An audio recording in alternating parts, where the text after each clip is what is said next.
The final episode of the Sorare challenge for this season. I'm going to show you how I made 10 times my money in just 5 months on the challenge. Also, we've got a big announcement coming up about the expansion draft later tonight, so here we go.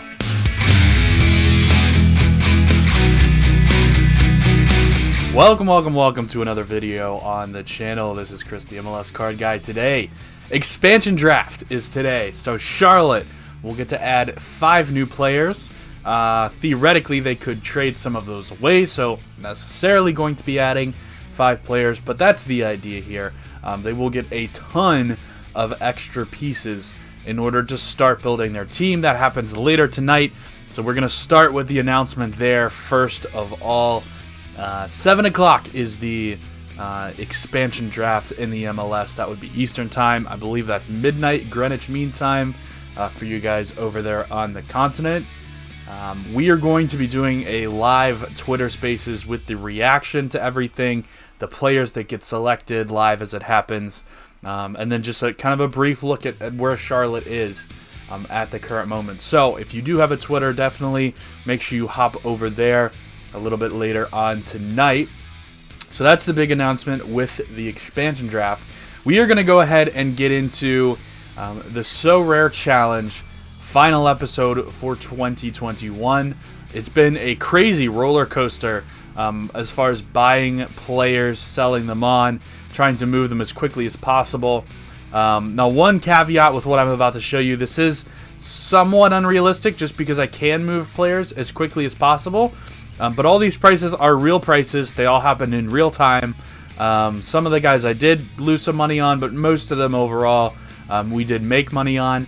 And it's all about taking the profit when you can, which on the site itself can take a few days. You know, you can't just sell someone instantly have the money to go reinvest in someone else. That's what we did. So it's a little misleading, I guess. There's a little bit of built-in advantage to the way that we did things on here.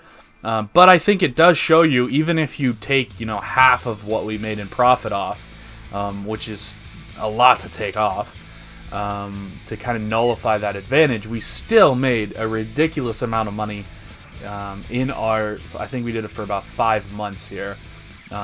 May bring it back for next year, not sure if we're going to do that or not. It kind of remains to be seen. But if you haven't been following the series, we started in August with $500, which was 0.194 ETH at the time. If you do want to watch the whole series, I'll put a link to the card right here so that you guys can watch episode 1 and then episode 2, 3, 4, 5, all the way down to this one. So without any more ado, we're going to go ahead and open it up. We're going to see the final total that we made. And here it is, the final total, $5,842.83 off of a $500 investment in 5 months' time. Lots of fives there, actually, which is kind of odd. So all we did, these were the guys that were left on the roster at the end. We're ending it now because MLS Cup has just concluded, so the season is over. So we're just going to pretend that we're going to sell off our entire team now that the season is over.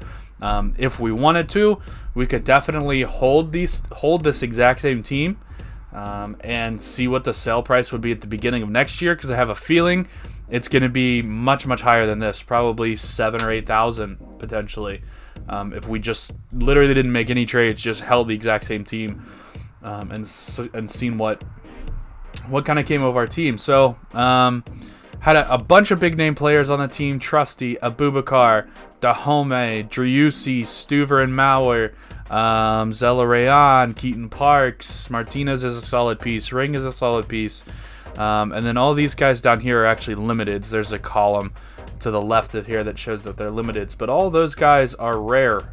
Everything above Keaton Parks is a rare.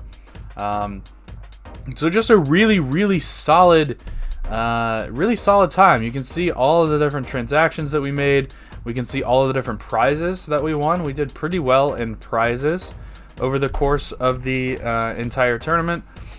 We ended up making 2 player prizes. So our lineup's finished in a position to win player prizes twice. And then we can also see down here all of the different lineups that both myself and Font had entered as we were going through, and then all of the prizes. These are the minimums that you would have needed to hit a prize on that game week in that division. So this spreadsheet is available if you guys want to check it out. It'll be linked in the description of the video. Feel free to take a look at anything. If you do have any questions, this is Font's team, by the way. I don't think he's gone through and actually sold all of his team off yet, but if you do have any questions, feel free to let me know. If you want to know why I made a certain move at a certain time, I can definitely try to fill you in on what we were thinking and what we were doing. But yeah, I mean, that's kind of the whole point of this, was to show if I had only $500, you know, what would I do? Where would I start? And I think you can see with some of the earlier transactions, I went for guys that were underpriced, that were not stars, that were just kind of solid ETH grinders. We got a few prizes in the team, especially early on, which definitely helps to build the team out. But we also flipped some guys for profit. You know, we're never afraid to take a profit, even if we thought a guy long term was probably going to be better than what we were selling him for. We still went ahead and took that profit.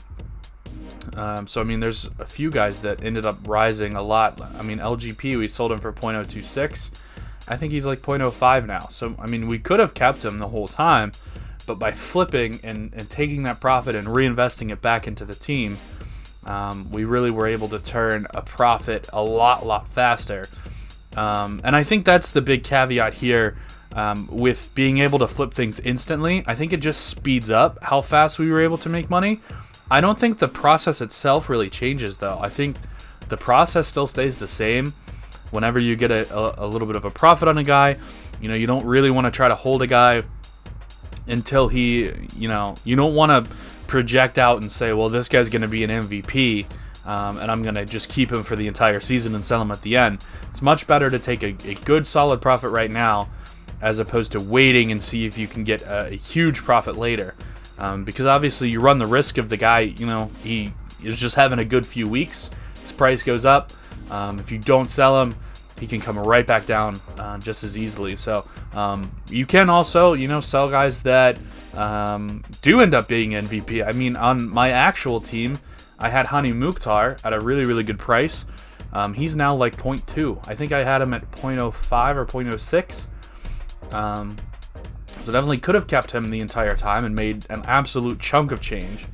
But generally, I'm not going to be doing that. I'm going to just kind of take my profit, especially on a bunch of these guys that are, you know, ETH grinder type guys. There are tons of them out there. There aren't a ton of Carlos Heels. There aren't a ton of, you know, Lucas Celarayans and guys that are really good. So those guys, maybe you hold a little bit more and you play a little bit more of a risky game with them. But definitely for the guys down here like Lawless Abubakar, I've been flipping him back and forth all season. Jose Martinez, I've been flipping back and forth all season, in not only in my Sorare Challenge team, but in my real team as well. So yeah, just a few thoughts for you guys about the challenge. Also, I mean, I do have this chart, so guy on the Discord, Perinator, definitely came up with the idea of this, so all credit to him for this. Absolutely awesome kind of visualization of how the team has kind of progressed. So this is real life. This is my real life team. All of this is from Sorare data, and then I went through my bank account to figure out where I deposited and where I withdrew from. So this line right here is the deposits. So you can see made a big deposit here, and then just little deposits, kind of took a little out, or no, sorry, that's the orange line. Took a little out here, and then took some out, but then put some back in. And I've stayed, basically, I haven't taken anything out or put anything in like 5 months, basically. Outside of one big deal that I did right here. But you can see the gallery value of the team. So we started off really hot, which I think everybody did with MLS cards around the April time period is when it peaked. Came down, and then it kind of valleyed out in July. And then it started slowly building itself back up. until we just hit at the end of the season. We got a little bit of a spike here, and we're still kind of waiting for another spike to come up here. But ETH wise, you can see we've been fairly consistent and fairly even right around that 2 ETH mark. But the real interesting thing is when we convert it to fiat, because the price of ETH has been crazy, right? So when we convert it to fiat, ETH went crazy in April and May. So we got up to 10 grand almost in value. And then it bottomed all the way out to almost down here at 2,500 nearly. But then as the summer starts to pick back up, we rebound back up very nicely. And now, see up here, we're just kind of like treading water a little bit. It's just kind of a flat curve. But when you factor in the price of ETH, it's almost like a straight up and down curve here. So just something to keep in mind a little bit here. This is the real life numbers for the team. I haven't really been depositing at all. I definitely made some mistakes in this area. I think I've been a lot more efficient in this area. So like the Sorare challenge team started like right here. So I mean, even as I was doing the challenge, I was getting my own team into a much better position as well. And like I said, we do expect as we move through the MLS offseason, we do expect this number up here to continue to rise. So yeah, very interesting idea for him to come up with that, and I thought I would do it for my account, show you guys where I am.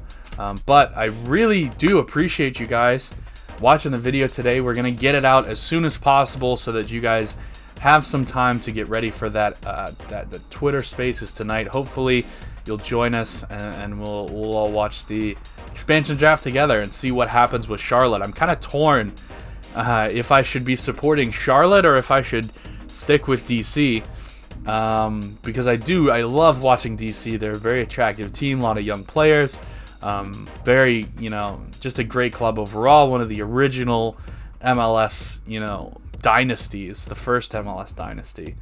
But Charlotte is kind of my hometown. I grew up about an hour from there.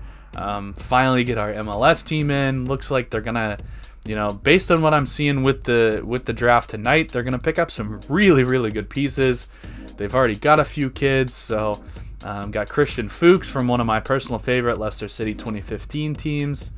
So yeah, I might do a little split thing and go, half DC, half Charlotte. So I don't know. We might need a new catchphrase at the end of it, but for now, we're gonna stick with Vamos United. So until the next time.